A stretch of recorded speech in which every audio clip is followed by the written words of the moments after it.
नर्मदे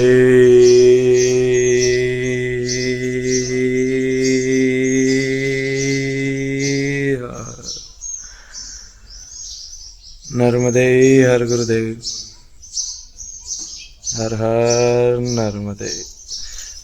तो भाई हमें आश्रम में मैं घाट का नाम फिर भूल गया। नर्मदे हर गुरुदेव। गुरुजी घाट का नाम क्या है ये? सेलवाड़ा। सेलवाड़ा। तो चलिए गुरुदेव चलते हैं आगे। नर्मदे हर। तो भाई आज होगी 12 अप्रैल 2026। समय हो रहा है सुबह के 8 साढ़े 8 बजे का। और यहाँ से रास्ता बताया है हमको आगे बढ़ने का, तो चलते हैं भाई। नर्मदे हर गुरुदेव। यह रास्ता परिक्रमा का। जय हो माई की। माई यहाँ से थोड़ा सा ही नीचे है भाई, ज़्यादा दूर नहीं है। वहाँ पे पानी भरा हुआ है। नर्मदे हर। एक आगे गुरुजी सुबह सुबह।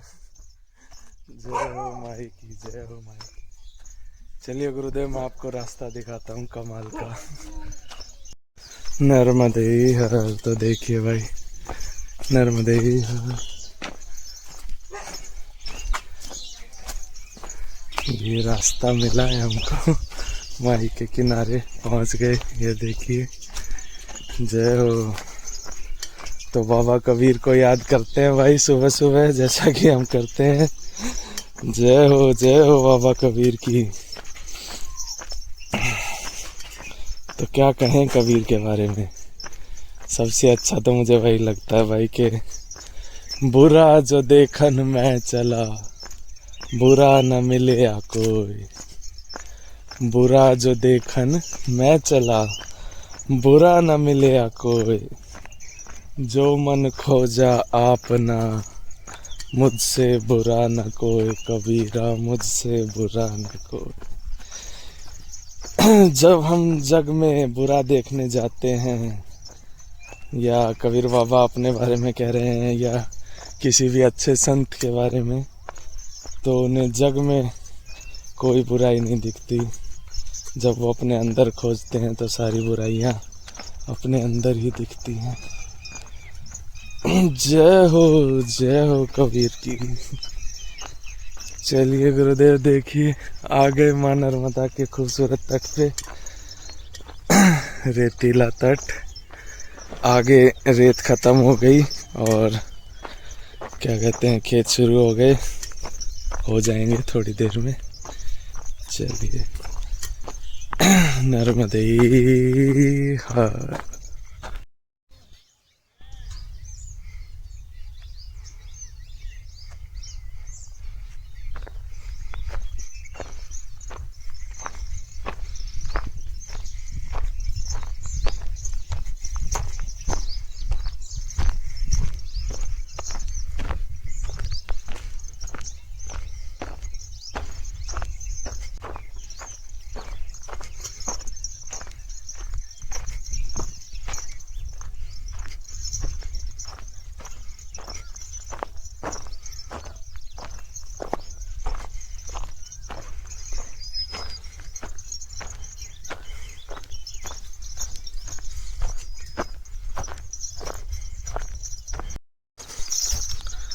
नर्मदे हर दोस्तों। तो चल रहे भाई परिक्रमा पे। एक और नया दिन, नई ऊर्जा, नया एहसास, नया अनुभव लेते हुए, कबीर को याद करते हुए। आप देख सकते हैं फसल कट चुकी है, भूसा पड़ा हुआ है खेत में उठाने के लिए बस। और मूंग की फसल बोई जा रही है अब यहाँ पे भाई। तो कबीर कहते हैं भाई कि जाति ना पूछो साधु की, पूछ लीजिए ज्ञान। जाति ना पूछो साधु की, पूछ लीजिए ज्ञान। मोल करो तलवार का, मोल करो तलवार का। पड़ी रहन दो म्यान, पड़ी रहन दो म्यान। तो यहाँ कबीर हमको बताते हैं भाई कि जात पात ऊंच नीच ये सब ढोंग है और कुछ नहीं। देखे यहाँ ये बड़ा अच्छा सिस्टम है भाई, गेट लगाए हुए हैं। गेट खुल गया, निकलो, जय हो माई की, और गेट बंद कर दो, जय हो। तो कबीर बाबा हमें समझाते हैं भाई कि जाति कुछ नहीं होती, इंसान का ज्ञान से उसकी पहचान होती है। ये सब समाज के बनाए हुए भेद हैं हम लोगों को अलग अलग करने के लिए। ऊंच नीच, जात पात, धर्म, इंसान तो एक ही है भाई सारे। तो जाति ना पूछो साधु की, पूछ लीजिए ज्ञान, मोल करो तलवार का, पड़ी रहन दो म्यान। क्या बात है। तो मैं थोड़ा कबीर बाबा के बारे में पढ़ भी रहा था भाई, तो उनके जन्म को लेके कमाल की कहानी है। उनका जन्म कुछ 1398 ईस्वी के आसपास माना जाता है, मैं गलत भी हो सकता हूँ भाई। अगर आप में से किसी को एक्यूरेटली पता है तो ज़रूर शेयर करिए। तो कहानी ये है कि काशी में लहर तारा करके एक तालाब है, और ये माना जाता है कि उस तालाब के बीचों बीच कबीर एक कमल के ऊपर मिले थे। मतलब उनको किसी महिला ने गर्भ में धारण नहीं किया था। ऑलमोस्ट नॉन बायोलॉजिकल सी कहानी है।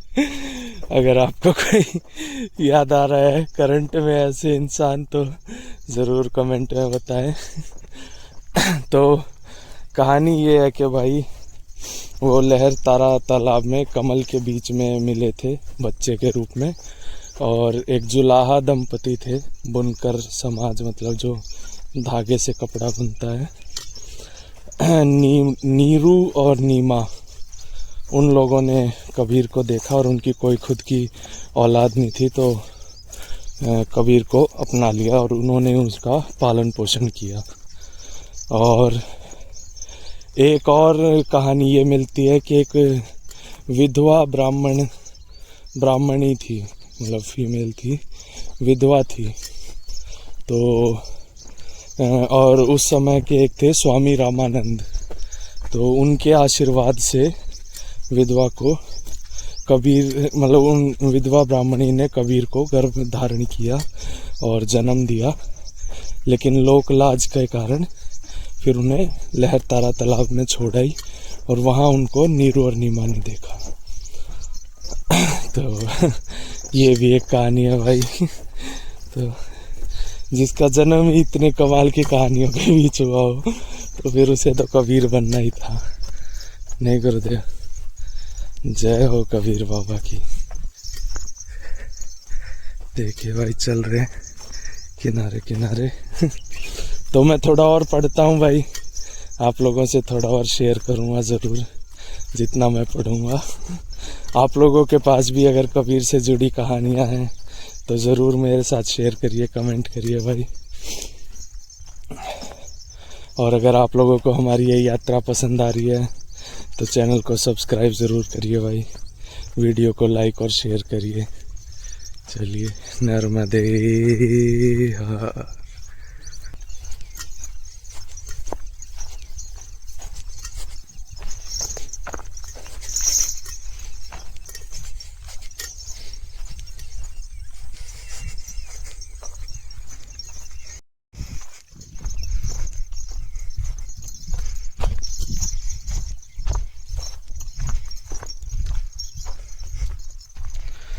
नर्मदे हर दोस्तों। तो भाई खेत ख़त्म हो रहे हैं और फिर से रेत शुरू हो रही है आगे, आप देख सकते हैं। जय हो मां नर्मदा की। नर्मदे हर दोस्तों। तो चल रहे भाई मां नर्मदा के साथ साथ रेत को पार करते हुए, सैंडी बीचेस मां नर्मदा के। देखिए बहुत लंबे चौड़े आने लगे अब तो। मां नर्मदा ही बहुत दूर हो गई यहाँ से, रेत ही रेत दिख रहा है बस। तो भाई यहाँ पे एक न्यूज़ चल रही है अभी कि नर्मदा खंड में ही कहीं पे, मुझे लोकेशन एग्जैक्ट नहीं पता, एक उत्सव मनाया गया और माँ नर्मदा में 11,000 लीटर दूध छोड़ा गया, डाला गया अपनी भक्ति दिखाने के लिए। तो भाई अगर आप सच में देखें कि दूध डालने से नदी पे क्या असर पड़ता है, तो दूध जितना ऑक्सीजन नदी से खींचता है, मतलब जो नदी के बाकी पेड़ पौधे हैं और जीव जंतु हैं, जब वो दूध को एब्जॉर्ब करते हैं, खाते हैं, पीते हैं, और तो ज़्यादा ऑक्सीजन यूज़ होती है, उससे मछलियों पे और ज़्यादा बुरा असर पड़ता है। तो मतलब कई जगह बताया है रिपोर्ट्स में कि सीवेज वेस्ट से मिलने से भी ज़्यादा बुरा असर दूध का पड़ता है। दूध इतना ऑक्सीजन इस्तेमाल करता है भाई। और उससे कमाल की बात यह है कि इससे कुछ दिन पहले ही एक खबर और चल रही थी कि यहीं एमपी में ही कि मिड डे मील के दौरान एक महिला है, वो एक बाल्टी है जिसमें पानी भरा हुआ है आधे से ज़्यादा, उसमें दूध का पैकेट मिला रही हैं और वो बच्चों को दे रही हैं। तो सबसे पहला कॉन्ट्राडिक्शन तो यही है भाई कि मतलब नदी में छोड़ने के लिए 11,000 लीटर दूध है पर बच्चों के पीने के लिए नहीं है। और दूसरा कि भाई उसको छोड़ने से नदी को नुकसान हो रहा है या फ़ायदा हो रहा है, ये तो देख लो भाई। तो ये 2 न्यूज़ आइटम हैं, आप इनको किस तरह देखते हैं, आप कैसे समझते हैं, मुझे ज़रूर बताइएगा भाई कमेंट में। नर्मदे हर, नर्मदे हर। तो भाई चल रहे, बस रेत थोड़ी देर में ख़त्म हो जाएगी और फिर खेत शुरू हो जाएंगे। तो कबीर बाबा के बारे में मैं थोड़ा और पढ़ रहा था भाई, तो जिनका जैसे कि मैंने बताया जीवन शुरुआत इतनी कमाल की कहानियों से जुड़ी हुई है, उनका अंत ऐसे नॉर्मली कैसे हो सकता है। तो उनकी मृत्यु से जुड़ा हुआ जो है कहानी है वो ये कि भाई उस समय काशी गंगा पार एक जगह है मगहर काशी के, और ये माना जाता था कि वहाँ पे मरने वाला नरक में जाता है। तो कबीर अपनी मृत्यु से कुछ समय पहले मगहर चले गए थे और उनकी मृत्यु वहीं पे हुई। लेकिन उनके मरने के बाद भी वहाँ के हिंदू और मुस्लिम पक्ष के लोग उन्हें लेने पहुँचे, उनकी मतलब शरीर को वहाँ पे। तो वो कफन से ढका हुआ था, जैसे ही उन्होंने कफन हटाया तो वहाँ सिर्फ फूल रखे थे, शरीर था ही नहीं। कमाल की बात है ना भाई। तो बताओ, बाबा कबीर के तो जन्म और मृत्यु की कहानियाँ इतनी गजब हैं, तो सोचो ज़िंदगी की कहानियाँ कैसी होंगी, क्या क्या किया होगा उन्होंने अपने जीवन में, कितना चीज़ों को मतलब चैलेंज किया होगा, रीति रिवाजों को। और जैसा कि हमें उनके दोहों से पता लगता है। इसी बात पे एक दोहा हो जाए कि कबीरा एक कुआं है पानी भरे अनेक, कबीरा एक कुआं है पानी भरे अनेक, भांडे ही में भेद है, भांडे ही में भेद है, पानी सब में एक, कबीरा पानी सब में एक। क्या बात है भाई। अगर आप लोग इस दोहे का अर्थ जानते हो, आपको समझ में आया, तो कमेंट में ज़रूर बताइएगा भाई मुझे। चलिए गुरुदेव, चल रहे आगे, जैसे खेत आते हैं आपको दिखाते हैं और कबीर के जीवन से जुड़ी हुई 1-2 कहानियाँ निकाल के लाते हैं, उन पे बात करेंगे। जय हो माई की, जय हो माई की। तो भाई एक और घाट पे पहुंचे हैं चलते चलते। जय हो माई की, जय हो माई की।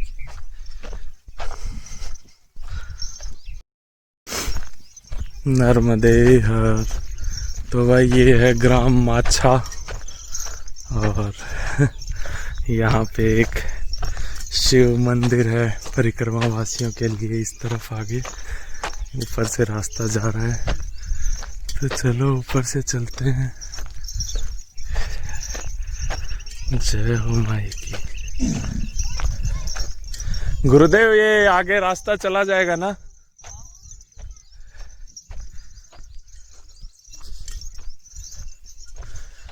जय हो, जय हो माई।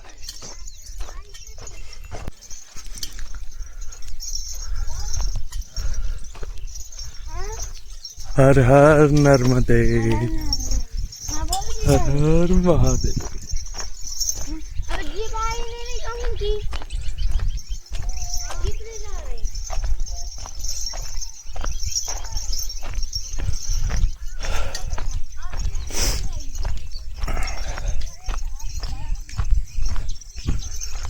जय हो माई की, जय हो।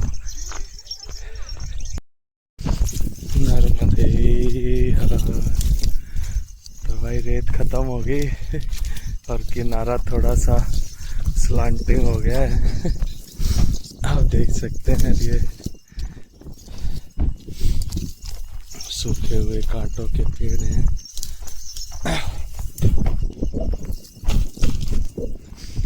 तो भाई चल रहे, चलते चलते बाबा कबीर को याद कर रहा था मैं। तो उन्होंने हमको एक बात बताई चुपके से। बोले सबको बड़े ध्यान से समझाना, तो आप लोग कृपया कर ध्यान से सुनिएगा। तो उन्होंने कहा कि रहीमन धागा प्रेम का, रहीमन धागा प्रेम का, मत तोड़ो चिटकाए। रहीमन धागा प्रेम का, मत तोड़ो चिटकाए। टूटे से फिर ना जुड़े, जुड़े जो गांठ पड़ जाए। कबीरा जुड़े जो गांठ पड़ जाए। तो कबीर बाबा कहते हैं भाई कि जो प्रेम का बंधन होता है उसे कभी भी झटके से नहीं तोड़ना चाहिए। मत तोड़ो चिटकाए, मतलब एकदम झटका दे के नहीं तोड़ना चाहिए। टूटे से फिर ना जुड़े। एक बार टूट जाता है तो जुड़ता नहीं है भाई, और जुड़े तो गांठ पड़ जाए। और जुड़ता भी है तो प्रेम फिर पहले नहीं जैसा नहीं रहता, फिर उसमें बहुत सारी शर्तें लागू हो जाती हैं। क्या बात है। नर्मदे हर। ये कौन सा घाट है गुरुदेव? राम घाट। जय हो माई की, जय। ऐसा रास्ता भी नहीं है? ऐसा तो होगा ही, मतलब थोड़ा बहुत ऊपर नीचे होगा लेकिन होगा, क्योंकि हम ऐसे रास्ते से तो निकल जाएंगे। आगे आश्रम कितना दूर है गुरुदेव? कहाँ यहीं पे ऊपर? अगर आप उधर से ऐसे चढ़ते ना तो ऊपर मंदिर है राम। अच्छा चलिए गुरुदेव, कोई बात नहीं। नर्मदे हर। तो भाई हम हैं राम घाट में। यहाँ रुक गए थे, थोड़ा विश्राम किया, स्नान ध्यान किया, और अब हो गई धूप बहुत ज़्यादा, तो ऊपर चल रहे हैं। यहाँ पे एक शिव मंदिर है, वहाँ पे विश्राम करेंगे। भोजन प्रसादी मिल गई तो ज़रूर वो भी करेंगे, और फिर आगे चलेंगे भाई। जय हो माँ नर्मदा की। वैसे मुझे एक और कमाल की बात पता चली इस जगह के बारे में, कि ये उन जगहों में से एक है जहाँ पे श्री राम ने वनवास के समय वक्त गुजारा था, इसीलिए इस जगह का नाम राम घाट है। ये देखिए भाई, मिट्टी की कमाल की सीढ़ियाँ बनी हुई है। जय हो माई की।